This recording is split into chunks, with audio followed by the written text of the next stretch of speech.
Assalamualaikum and good day to Dr. Sabaria. We are from Group 4 representing the case study 4, and the presenter for this case study is Nuraini binti Sufyan and Nur Nadira Farha binti Ramli. Okay, for question 1, what is business risk and what factors influence a firm's business risk?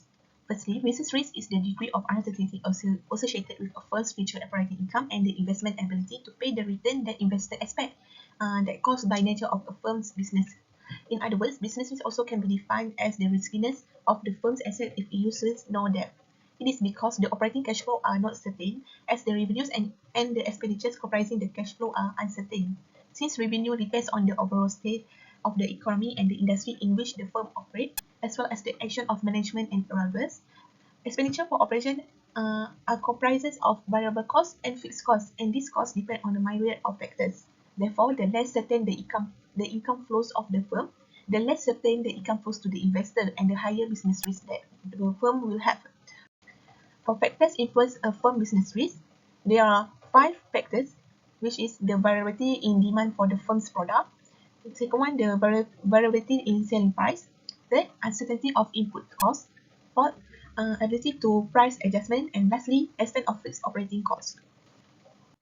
For the question A2, what is operating leverage and how does it affect a firm's business risk? Okay, first, operating leverage is the degree of usage to which a company costs of operation are fixed as opposed to variable costs in the firm's operating cost structure. The larger the fixed cost compared to variable cost, the larger the operating leverage. A higher fixed cost lead to a higher operating leverage, in which it creates added sensitivity to changes in revenue. So, a more sensitive operating leverage is considered more risky, since it implies that current profit margins are less secure moving into the future. In other words, the firm has to make larger sales to meet the fixed cost. At a lower sales level, such a firm is not able to meet the fixed cost. Therefore, the larger fixed cost exposes the firm to a larger degree of business risk. Next question, what is meant by the terms financial leverage and financial risk? Financial leverage refers to the extent to which a firm relies on debt in its capital structure. The firm uses the debt as a funding source to purchase assets with the expectation that the income or capital gain from the new asset will exceed the cost of borrowing. Therefore, the greater debt financing a firm utilizes in its capital structure, the greater financial leverage it employs. Next, financial risk. Financial risk refers to the additional risk or uncertainty to shareholders due entirely to the firm's chosen capital structure to use debt. The more debt used to finance a firm, the greater its financial risk. For question B2, how does financial risk differ than business risk? Financial risk is associated with a company's use of financial leverage and management of its debt load. Meanwhile, the business risk associated with a company's ability to generate sufficient sales and income to cover its expense and generate a profit. Second, a financial risk, there is the likelihood that a firm may default on its debt payments, whereas in business risk, there is the possibility that the firm would be unable to run as a successful company if it fails to generate enough profits. Next question, complete the following partial income statements and the set of ratios for firm L. From the calculation we got, the answer for interest is 1,200, earning before tax 1,800, tax 720, net income 1,080, return on equity 10.8%, and time interest earned we got 2.5. For question C2, what does this example illustrate concerning the effect of financial leverage on expected rate of return and risk? Financial leverage has increased expected rate of return and risk. Rate of return based on expected ROE, we can see firm L has higher expected ROE than firm U. Firm L utilizes debt financing, therefore it is said that the firm uses financial leverage compared to firm U that only use equity financing. Due to debt interest, firm L can have tax deductible in which indirectly cause higher expected ROE. Next, risk based on standard deviation. Since firm L is using debt, the firm tend to be riskier than firm U, in which firm L has a greater standard deviation or return on equity, which is 4.2%, where it doubled than firm U, which have standard deviation 2.1%. This reflected to the concept high risk and high return. Next question, define the term optimal capital structure. Optimal capital structure is defined as an ideal blend of debt and equity financing that a firm adopts to minimize its weighted average cost of capital while maximizing its market value and wealth.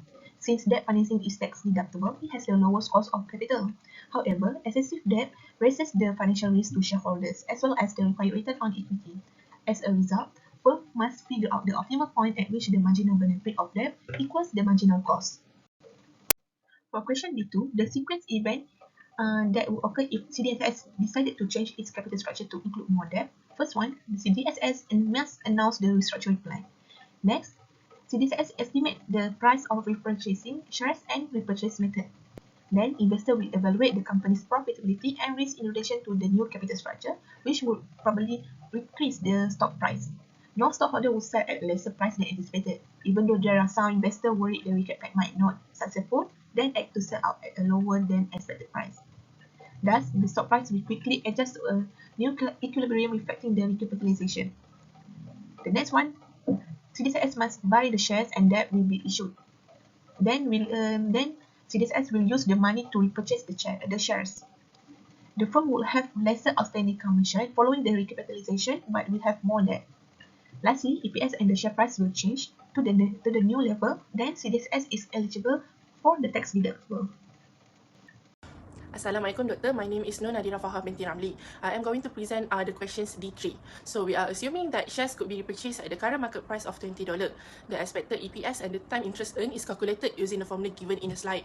For the first scenario, debt levels of $0, the EPS is $3.00, and then the time interest earned is infinity. The second scenario, debt level at $250,000, the EPS is $3.26, and the TIE is 20. The third scenario debt at $500,000, the EPS is $3.56 and the TIE is 9.1. So the fourth debt, which is $250,000 scenario, is $3.86 EPS and TIE is 5.1. And the last scenario with debt of $1 million, the EPS is $4.08 and the TIE is 3.1. For the next question D4, we need to calculate the new stock price. In the slide given, we shows the formula that we use to calculate the new stock price. At the debt of $0, the new stock price is the dividend, which is 3, divided by the required rate minus growth, which is 15% minus 0. And the new stock price is $20. The second scenario, the new stock price is $21.03. And the third scenario, $21.58. The fourth scenario is $21.44. And the last scenario, scenario 5 is $20.40. For question D5, based on the calculation in D4, the CDSS optimal capital structure is at that level of $500,000, since it gives the highest stock price, which is $21.58. For question D6, the EPS does not maximize at the debt level that maximizes the share price. This is because the debt level that maximizes a firm's EPS is generally higher than the debt level that maximizes the firm's stock price.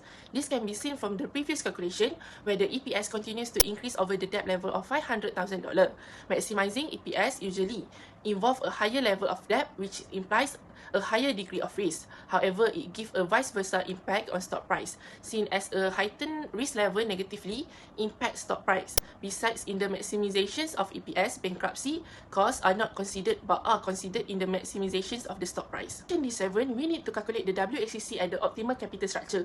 Using the formula that we choose in the slide, we get the WACC of 14.03%. For question E, if CDSS had more business risk than originally estimated, then regardless of that level, its likelihood of CDSS to face financial difficulties would be higher. So both cost of debt and required rate of return would be greater than anticipated, and the optimal capital structure would be turned out with less debt. Meanwhile, if CDSS had less business risk than originally estimated, the likelihood of CDSS to face financial difficulties would be lower, in which the optimal capital structure will be consist more debt. This is because the debt investors accept a lower rate of return and the firm has a lower cost of capital when it's issued debt compared to equity. For question F, the factors that we should be considered when establishing a firm's target capital structure, the first one is the industry leverage of the firm. The second one is the expected tax rate. The third one is the projection of the ratios for various capital structure under different scenarios. And the fourth one is the profitability. The fifth one is the creditor and investor attitude. The sixth one is the firm size. 7 is the asset structure. And the second last one is the degree of control. And lastly is the growth opportunities. For question G, the asymmetric information occurs when one party in a transaction has more information than the other party. In this case, the asymmetric information and signaling theory exists as a firm's choice of financing gives signal to investors, in which it influences capital structure decision by implying that firms should issue more debt to raise capital. So when a firm is predicted to have more earnings in future, the firm will choose to issue the debt instead of stock to avoid sharing of profit with new investors, since the stock price will increase, whereas the firms will issue more stock if less earnings are expected in the future, as the stock price will fall.